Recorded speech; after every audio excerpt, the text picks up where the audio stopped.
শিরোনাম: ডিসেম্বরে দেশে ফিরবেন শেখ হাসিনা।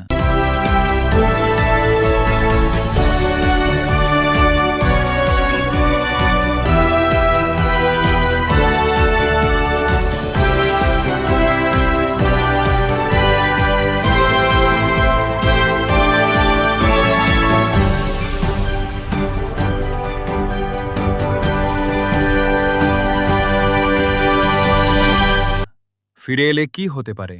আলোচনার কেন্দ্রবিন্দুতে সম্ভাব্য সব প্রশ্ন। বাংলাদেশের রাজনৈতিক অঙ্গনে আবারও আলোচনায় উঠে এসেছে সাবেক প্রধানমন্ত্রী শেখ হাসিনা দেশে ফিরতে পারেন এমন নানা দাবি ও গুঞ্জন।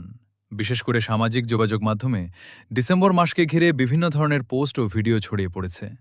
তবে এ বিষয়ে এখন পর্যন্ত কোনো সরকারি বা আনুষ্ঠানিকভাবে নিশ্চিত ঘোষণা পাওয়া যায়নি। যদি ভবিষ্যতে তিনি দেশে ফেরেন, তাহলে পরবর্তী পদক্ষেপ সম্পূর্ণভাবে বাংলাদেশের প্রচলিত আইন, আদালতের নির্দেশনা এবং সংশ্লিষ্ট রাষ্ট্রীয় সংস্থার সিদ্ধান্তের উপর নির্ভর করবে। বর্তমানে শেখ হাসিনার বিরুদ্ধে বিভিন্ন আইনি প্রক্রিয়া ও মামলা নিয়ে আলোচনা রয়েছে। দেশে ফিরলে আইনশৃঙ্খলা রক্ষাকারী বাহিনী আদালতের নির্দেশনা অনুযায়ী ব্যবস্থা নিতে পারে। কোনো ব্যক্তিকে গ্রেপ্তার করা হবে কিনা, জামিন পাবেন কিনা বা বিচার শেষে কী রায় হবে, এসব বিষয়ে এখনই নিশ্চিতভাবে কিছু বলা সম্ভব নয়। সামাজিক মাধ্যমে অনেকেই দাবি করছেন যে তিনি দেশে ফিরলেই কারাগারে যাবেন বা মৃত্যুদণ্ড হবে। আবার অন্য একটি পক্ষ বলছে তিনি রাজনৈতিকভাবে সক্রিয় হবেন। কিন্তু বাস্তবে এসব বিষয়ে এখনই নিশ্চিত সিদ্ধান্ত দেওয়া যায় না।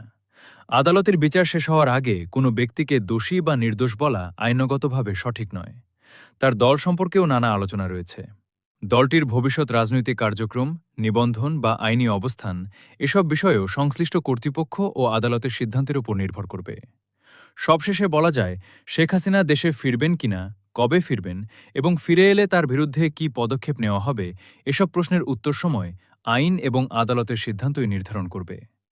তাই সামাজিক মাধ্যমে প্রচারিত গুঞ্জনের পরিবর্তে নির্ভরযোগ্য ও আনুষ্ঠানিক তথ্যের উপর ভিত্তি করে বিষয়টি মূল্যায়ন করা উচিত।